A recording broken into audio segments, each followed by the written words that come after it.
আবারও আক্রান্ত সাংবাদিক। পেশাগত দায়িত্ব পালন করে বাড়িতে ফেরার পথে বেধড়ক পেটানো হয়েছে সাংবাদিক সুজিত আচার্যকে। এই আক্রমণে তার মৃত্যু পর্যন্ত হতে পারত। হাসপাতালে চিকিৎসা নিতে হয় তাকে। ঘটনার প্রতিবাদে সাংবাদিকরা সোচ্চার হয়েছেন। স্থানীয় মানুষজনের সাহায্যে দুর্বৃত্তরা গ্রেপ্তার হয়েছে। কিন্তু পুলিশ কি পারবে তাদের বিরুদ্ধে কঠোর ধারা প্রয়োগ করতে? কিভাবে চলছে খুন হওয়া রাজ্যের দুই সাংবাদিক সুদীপ দত্ত ভৌমিক এবং শান্তনু ভৌমিকের সংসার ও পরিবার? ওদের খবর কেউ কিছু জানে না। কোন মহান পেশায় নিযুক্ত ব্যক্তির জীবনে এত অনিশ্চয়তা, এত দ্রুত প্রয়োজন ফুরিয়ে যাওয়া আর কোনো পেশায় আছে কি শুধুমাত্র সাংবাদিকতা পেশা ছাড়া? বোধ হয় নেই। সংকটে দায়িত্ব পালনকালে চিকিৎসক, স্বাস্থ্যকর্মী, প্রশাসন, পুলিশ ও আর্মি, অন্যান্য বিভিন্ন দপ্তরের কর্মকর্তা কর্মচারীরা প্রয়োজন মতো ঝুঁকি পাতা পান। তাছাড়া একগুচ্ছ সামাজিক সুরক্ষা ব্যবস্থা রয়েছে সরকারি কর্মকর্তা কর্মচারীদের জন্য।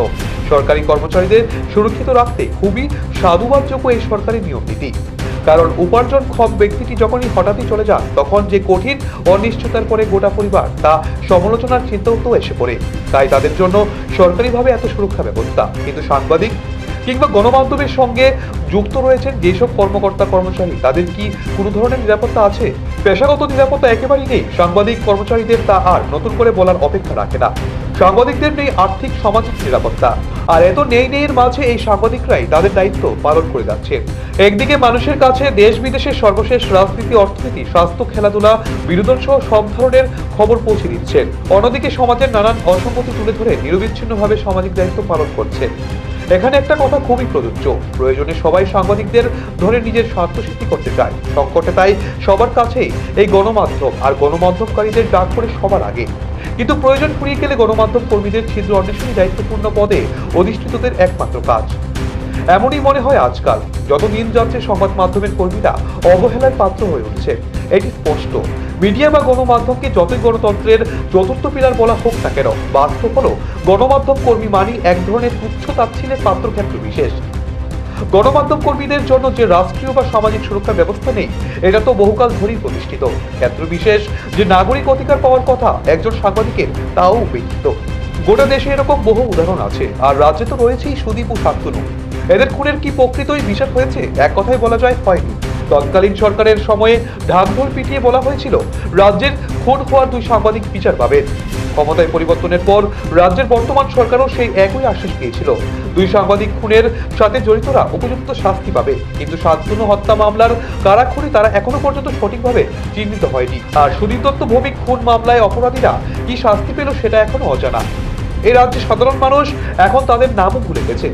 আর এর জন্য দায়ী আমরাই। কারণ এটি কার্যত প্রতিষ্ঠিত হয়ে গেছে যে সাংবাদিক নিগ্রহ করলে কিছু হয় না। যেখানে সাংবাদিক খুন হলে সঠিক চার্জশিট পর্যন্ত হয় না, সেখানে সাংবাদিক নিগ্রহের বিচার চাওয়া অতুপকামী। এক্ষেত্রে ত্রিপুরা রাজ্যের ইতিমধ্যেই গত 6 বছরের সাংবাদিকদের উপর বারে বারে আক্রমণ নামিয়ে আনা হয়েছে।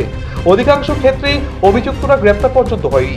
রাজ্যে যেহেতু দুটো সংবাদপত্র অফিসের গত 3 বছর আগে যে ধরনের ভাঙচুর চালানো হয়েছিল, তারও বিচার হয়নি। যারা ভাঙচুর করেছিল তাদের একজনও গ্রেপ্তার হয়নি।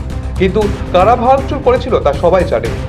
এরা এখনো সাংবাদিকদের দেখলেই সুযোগ পেলেই কটূক্তি করেন। শাসকের কাছে বারবার অভিযোগ করলেও সাংবাদিকরা বিচার পান না, বরং প্রয়োজনের সময় শাসকরাও সাংবাদিকদের ব্যবহার করেন। আবার প্রয়োজন ফুরিয়ে গেলে এই সাংবাদিকদের ব্রাত্য হয়ে যান। এটাই বোধ হয় সাংবাদিকদের আগামী দিনেরও পথ চলার ইতিহাস। যদিও বর্তমান রাজ্য সরকার ঘোষণা করেছে তারা সাংবাদিক বান্ধব, সাংবাদিকদের সুখে দুঃখের সমস্ত খোঁজ খবর রাখবে সরকার, কিন্তু বাস্তবে কি তা হচ্ছে? সে দৃষ্টান্ত কিন্তু সামনেই নেই। 2018 সালের পর থেকে এই রাজ্যে না হলেও শতাধিক সাংবাদিক নিগৃহীত হয়েছে। একটি ক্ষেত্রেও সাংবাদিকরা বিচার পাননি। তারপরেও সামাজিক দায়িত্ব মনে করে নিজের জীবনের পরোয়া না করে এই রাজ্যের সাংবাদিকরা কাজ করেছেন শুধুমাত্র সমাজকে সচেতন করতে। কিন্তু এক্ষেত্রে সরকারের সহযোগিতা না পেলে রাজ্যের সাংবাদিকরা খুব একটা বেশি এগিয়ে যেতে পারবে না, সেটা নিশ্চিত করেই বলা যায়। কাজের স্বাধীনতা দিয়ে সরকার যদি সাংবাদিকদের পেশাগত কাজে সুরক্ষা দিত, তাহলে সেটা রাজ্যের জন্যই ভালো ছাড়া মন্দ হতো না। সেটা শাসক দলও খুব ভালো করেই জানে। কিন্তু সরকারের তরফ থেকে সে ধরনের উদ্যোগ এখনো জনসম্মুখে আসেনি। তবে সাংবাদিকদের স্বার্থে বর্তমান সময়ে সরকার কিছু কিছু পদক্ষেপ নিয়েছে ঠিকই, কিন্তু সঠিক সংবাদ সংগ্রহ করতে গেলে এখনো সাংবাদিকরা শাসক দলের ছত্রছায়ায় থাকা সমাজ বিরোধীদের হুমকির শিকার হন। দুদিন পরে পরেই ঘটছে এই ধরনের ঘটনা। তার প্রমাণ সেপ্টেম্বর মাসে গণেশ পূজা চলাকালীন সময়ে শহরের গুরুত্বপূর্ণ মঠচৌমুহনী এলাকার সাংবাদিকদের উপর হামলা হয়েছে একাধিক সাংবাদিকদের উপর। এক্ষেত্রে কয়েকজন গ্রেপ্তার হলেও বেশিরভাগ হামলাকারীরা ক্ষমতার বলে গ্রেপ্তার এড়িয়ে গেছে। সেপ্টেম্বরের এই ঘটনার পর রাজ্যের বিভিন্ন জায়গায় আরো বেশ কিছু সাংবাদিকদের উপর আক্রমণ হয়েছে এবং এখনো হচ্ছে। তারও জ্বলন্ত প্রমাণ সাংবাদিক সুজিত আচার্যের উপর হামলা। বলয়নগর বাইপাস এলাকায় অনুকূল ঠাকুরের সৎসঙ্গ উৎসবে পেশাগত দায়িত্ব পালন করতে গিয়ে রবিবার রাতে বাড়ি ফেরার পথে আক্রান্ত হলেন সাংবাদিক সুজিত আচার্য। দুষ্কৃতিকারীরা বেধড়ক পিটিয়েছে তাকে। তার পিঠে রডের আঘাতে কালশিটে দাগ পড়ে গেছে, মাথায় আঘাত লেগেছে তার। যেভাবে তাকে আঘাত করা হয়েছে তাতে তার মৃত্যু হতে পারত। হাসপাতালে গিয়ে তাকে চিকিৎসায় নিতে হয়েছে। কিন্তু রাজ্যের বুকে ইদানিংকালে যেভাবে একাধিক সাংবাদিক আক্রান্ত হচ্ছেন সেটা কল্পনা করা যায় না। তবে এটা বিচ্ছিন্ন ঘটনা নয়। প্রকৃতপক্ষে সমাজ বিরোধীদের সবসময় টার্গেটে এই সাংবাদিকরা। হামলার শিকার হলেন সুজিত আচার্য। যদিও এই ঘটনার পরিপ্রেক্ষিতে ধরা পড়েছে দুষ্কৃতীরা, কিন্তু সেখানে পুলিশের ভূমিকা নেই। সাংবাদিকদের উপর আক্রমণ হয়েছে শুনে স্থানীয় মানুষরাই ছোটাছুটি গিয়ে দুষ্কৃতিকারীদের আটক করেছে। ধৃতদের আমতলী থানায় পুলিশ গারদে আটকে রেখেছে। এদিকে আবার মুখ্যমন্ত্রী ডক্টর মানিক সাহা ঘোষণা করেছেন সাংবাদিকদের উপর আক্রমণ কোনোভাবেই বরদাস্ত করা হবে না। মুখ্যমন্ত্রীর নির্দেশের পর পুলিশ কিছু কিছু ক্ষেত্রে হামলাকারীদের গ্রেপ্তার করে গারদে ঢুকাচ্ছে ঠিকই, কিন্তু সাংবাদিকদের উপর হামলাকারী দুর্বৃত্তরা খুব সহজেই আইনের ফাঁক গলে মুক্তি পেয়ে যাচ্ছে। যার কারণে আজ পর্যন্ত সাংবাদিক আক্রমণকারী কোনো দুর্বৃত্তির দৃষ্টান্তমূলক সাজা হয়নি। আর তার পেছনে রয়েছে নানান কারণ। দেখা যাচ্ছে যারাই সাংবাদিকদের উপর হামলায় জড়িত তারা শাসক দলের প্রভাবশালী নেতৃত্বদের ছত্রছায়ায় রয়েছে এবং তারা ক্ষমতাশালী। তাই পুলিশ সাংবাদিক আক্রমণকারীদের গ্রেপ্তার করলেও আইনের কঠোর ধারা তাদের উপর প্রয়োগ করতে পারছে না।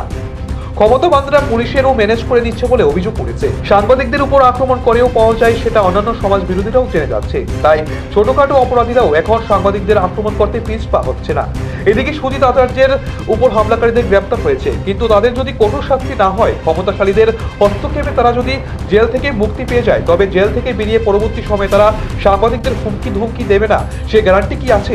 সাংবাদিক সুজিত আচার্যের উপর হামলাকারীরা এখন পুলিশের অধীনে রয়েছে। এক্ষেত্রে পুলিশকে তাদের বিরুদ্ধে কঠোর ধারায় আইন প্রয়োগ করতে হবে। হামলাকারীদের কঠোর শাস্তির দাবিতে আমতলী থানার সামনে সাংবাদিকরা ধর্ণা দিয়েছে, কিন্তু তারপরেও সন্দেহ রয়েছে আবারও না ক্ষমতাশালীরা সক্রিয় হয়ে ওঠে। কারণ ক্ষমতাশালীদের ইন্ধন না থাকলে সমাজ বিরোধীরা এভাবে রাস্তায় সাংবাদিক পেটানোর সাহস পেত না। তাই সুজিত আচার্যের উপর যারা হামলা করেছে হবে কি তাদের কঠোর শাস্তি? নিজস্ব প্রতিনিধি রিপোর্ট, এশিয়ান টাইমস।